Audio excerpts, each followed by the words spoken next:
Should the Seattle Kraken trade Shane Wright?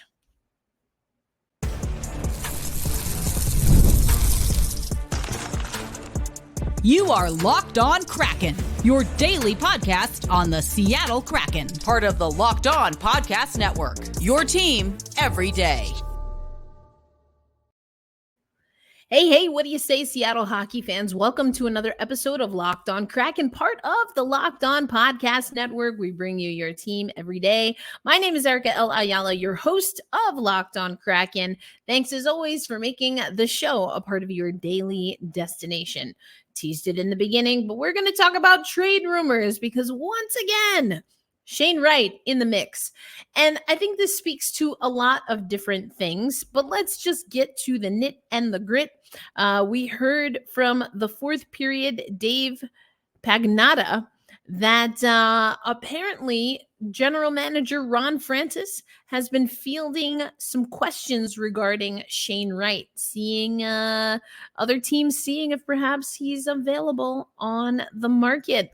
And the reports go that no, Ron Francis is not interested in parting with Shane Wright.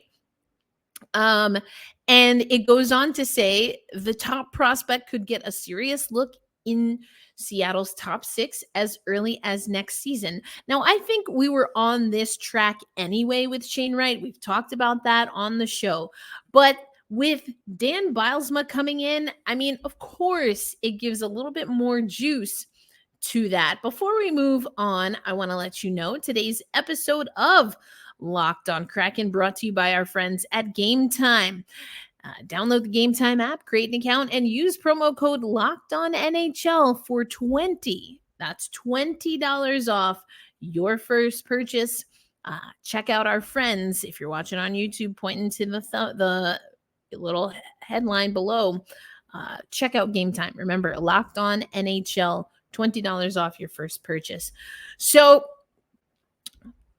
Ron saying no.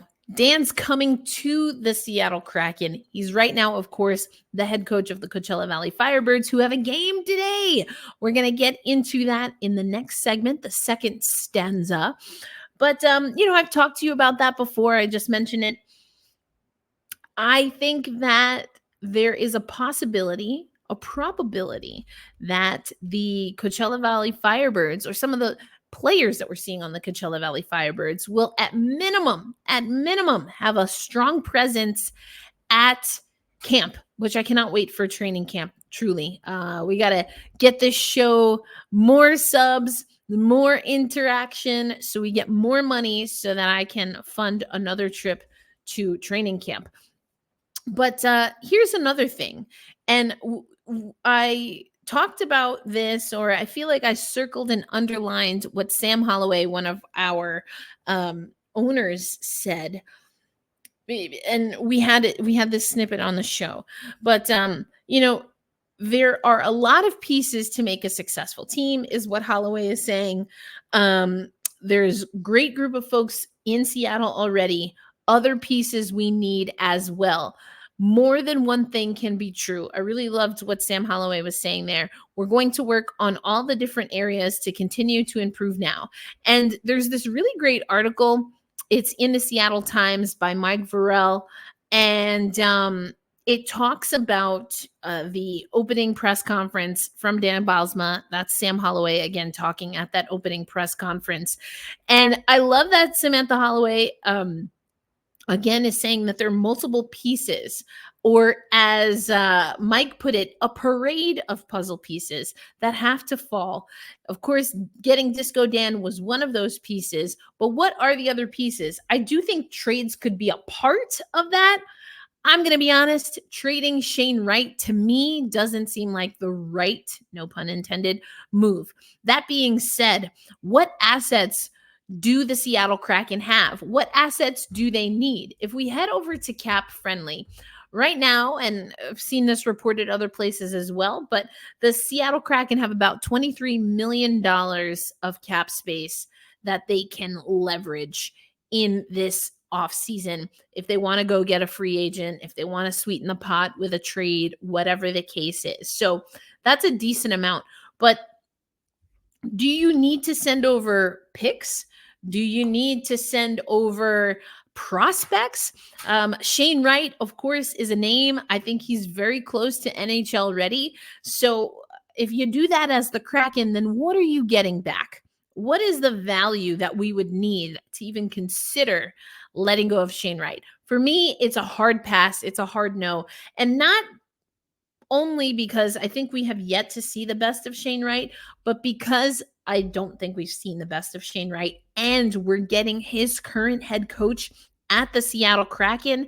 I do think, I don't want to say it's a make or break, but this is going to be an opportunity for Shane Wright that we really haven't seen him have yet in his career. Now, the unfortunate part for Shane and arguably the Coachella Valley Firebirds is that he's hurt right now. He has not been slated in these games. Again, we'll talk about the Firebirds in the next segment. But I think I just don't think that Shane is the answer. That being said, there have been some other names. I mean, we go back to January. We've talked about some of the trade rumors then. We talked about, of course, Carson Soucy, who, of course, left at the deadline. Alexander Wenberg also traded away. So some pieces have already moved. Some people have also mentioned Vince Dunn in the past, Will Borgen in the past, Jordan Eberle in the past. Now with Dunn and Eberle, of course, they've already signed extensions. But as we saw with our head coach, just because you have an extension doesn't mean you are off the chopping block. I think another name that's interesting is Adam Larson. And this is how you know there's big value, because if we lose Larson, I mean, I'm not in love with how our defense is set up, but I do think that Adam Larson is a pretty integral piece. Also, there've been a lot of, or not a lot, I saw 2 different articles revisiting the expansion draft and some players that maybe folks think shouldn't have gotten picked in the expansion draft, especially with hindsight being 2020, as the saying goes. Some players on that list: Chris Driedger. I mean, we talked about Driegs earlier this week. Brandon Tanev. I've been kind of talking about Tanev, not as much lately, but we certainly have talked about Brandon Tanev, especially last offseason. And then another one that kind of surprised me, Yanni Gourde. Question of the day: do you think that any one of the 3 of these guys, Driedger, Tanev, or Yanni Gourde, was the wrong pick for the Seattle Kraken in the expansion draft? Let me know in the comments. Let me know in the comments how you're feeling about Yanni Gourde being on that list. Killorn is who one of the articles said we should have taken. Now, he's been plagued with injuries, does have more goals than Yanni Gourde last season in particular. This season, again, dealing with injury, but again, they're both from Tampa Bay. So this is, of course, talking about the expansion draft and who potentially the Seattle Kraken could have taken. That Driedger deal, again, goaltending, a little bit of a mess. But speaking of goaltending, Joey Daccord, also on some people's lists of players that the Seattle Kraken could move. That is another question, right? Do we want Driedger? Do we want Daccord? Do we want them both? Then what happens to Philip Grubauer? I think the days of Driedger are coming to a close, probably. And so all the more reason why we're going to follow what he and the Firebirds are doing in the Western Conference Finals. They're taking on a familiar foe, the Milwaukee Admirals. We've talked about the Admirals with Ann Kimmel. We talked on that episode where I just could not say the word admirals. Admirable. Admirals. Are they admirable? I don't know. They made some comments about a spoon that became whiteboard material for the Firebirds. Coming up next, let's get into our AHL affiliate. And later on the show, we'll talk about the Mavs series. Very interesting turn of events and a game that the Kansas City Mavericks definitely are going to want back. All that and more coming up on today's episode of Locked On Kraken. Mentioned it at the top of the show. Today's episode of Locked On Kraken brought to you by our friends at GameTime. Now, if you download the GameTime app, you create an account that gives you access to tickets at great prices, flash deals, last minute tickets um, to sporting events, NBA finals, NHL finals, to AHL finals, to theater performances, music, all of these things. How cool would it be to go to an NBA finals game, NHL finals coming up, AHL playoffs? How cool would it be? Game Time makes it easy and fast to find good prices for the cannot miss events. And so the app has things like you can customize your spot, last minute tickets, flash deals, zone deals, and it's super easy to find and buy Major League Baseball tickets in as well as tickets to any other kind of event. I've used Game Time while in Seattle to buy M's tickets, to go to concerts. You get a seat view, all in pricing, which is great. And then, of course, it's the last minute deals. You can save up to 60% off buying last minutes for sports, concerts, comedy, theater, and more. So download the Game Time app, create an account, and use promo code LOCKEDONNHL for $20 off your first purchase. Now, terms will apply, but again, create that account, redeem promo code LOCKEDONNHL for $20 off your first purchase. Download the Game Time app today. Last minute tickets, lowest price, guaranteed. And I guarantee you won't want to miss the rest of today's episode.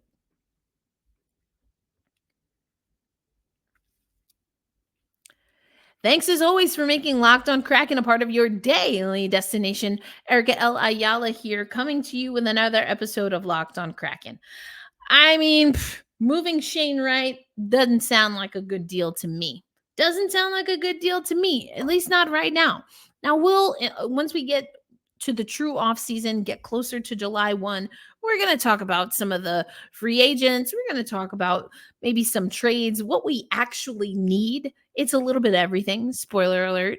It's a little bit of everything. But we'll get into that as we march on. But we've got some playoff hockey. That's right. Our Coachella Valley Firebirds with a commanding 3-0 lead over the Admirals. Now, there was something that was said, I believe it was after game 1, about how effectively the Firebirds kind of were given a silver spoon coming into this league. And, I think some of our players took exception. So if you see spoons on social media, if you see, some spoons in the arena, you know where that's coming from. It's a good old whiteboard material. That being, you say something and the person that you're talking about, the people that you're talking about, they take it personal. They take offense to what you have to say. And in the case of the Firebirds, again, the jokes are out there. Check out social media. But if they did take any offense, I tell you what, this team is leaving it all out on the ice. Got a great win the other day over the Admirals. Take a 3-0 series lead, 9 wins straight. Are cruising. Scored 3 times in the first period alone. Admirals on the back heel. Cale Fleury, great little goal there. I believe it was Devin Shore set him up for that one. Just really looking good offensively. And something that I think has changed for the Coachella Valley Firebirds, at least from what I'm seeing, is that they're not, I think they still start fast. Again, another goal within the first 30, well, I guess technically it was 31 at the 31-second mark. An early goal within the first minute of the game, the first shift of the game. Once again, the Firebirds get on the board. That was the Cale Fleury goal. Riker Evans got the second goal. Ryan Winterton got the third. In the second, Max McCormick keeps it going. He has his 5th goal of the playoffs. in the second period. Milwaukee started to come back a little bit, but then Melanson got his second goal to ice it all there. It was an empty net goal, and that's all she wrote. Chris Drieger, just another great game. Made 31 saves, 33 shots faced, and is looking solid. He's looking solid. Although this might be his farewell tour along with Dan Bylsma, he's looking solid right now. And, I wonder, not only because their coach is leaving, but also because a lot of these guys, they know they can be there. They can be in the pipeline. They want a chance, right, to play for the big show. We heard from Potsy, Andrew Podorowski, and I played that clip for you saying, of course, everyone's dream is to go to the NHL, and that's no different. You're talking about Dan Bylsma. That's no different for coaches. Well, these guys now have a direct connect. Of course, they're playing in the Seattle Kraken organization. The Firebirds are an affiliate. We'll talk about the other affiliate in the ECHL coming up next. But when you can literally, you can see it, you can be it. They're going to have their bench boss that's with them right now, trying to fight and claw to get back to the final. He's going to be the coach in Seattle. You got to think that puts a little giddy up in these guys. They want, for the guys that were there last year, unfinished business. Dan Bylsma's talked about that. For the guys on the team now, they want to send off Dan and any other coaches that go with him. I'm just putting that out there again. They want to send off their coaches, of course, on a high note. And yeah, if everyone's feeling good, everything's on a high note. I mean, obviously these coaches and the scouting staff have been evaluating these guys, but it never hurts. It never hurts to have just a little bit of extra motivation so that you can get it done. Speaking of getting it done, the next game is tonight, Game 4, 5 p.m. Pacific time. And the Firebirds have a chance to not just close it out and avenge the spoon comment. They have a chance to sweep. So we might go from spoons to brooms on social media. Either way, we will take it. But that's happening tonight. However it goes down, we are expecting to have another family reunion episode. That means Jason J.D. Hernandez joining us. We'll have that as we march closer to the next game for the Firebirds. Will it be against the Admirals? Can they come back? Or can the Firebirds close it out? Last year, the thing with the Firebirds is they get an early start in a game, an early start in a series, and then it'd be womp, womp, womp, womp. Things in the middle got a little funky. Had a lot of game 7s, 5-game series, 7-game series last year en route to the final. Can they reverse that? Can they be more dominant, more disciplined, as JD said? Well, we got to watch the games to find out, and you get to watch again tonight. But kind of speaking of, I'm sorry, but that's a little bit of a teaser of what we're going to talk about when it comes to Game 3 for our Kansas City Mavericks. Don't go anywhere.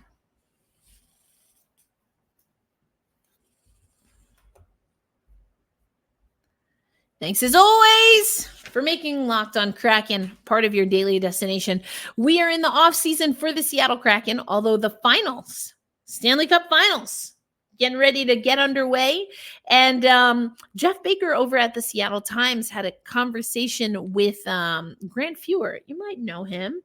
You either know him because he is on the broadcast for the Coachella Valley Firebirds, but if you're a hockey fan, then you know he is a multiple time over Stanley Cup champion goaltender.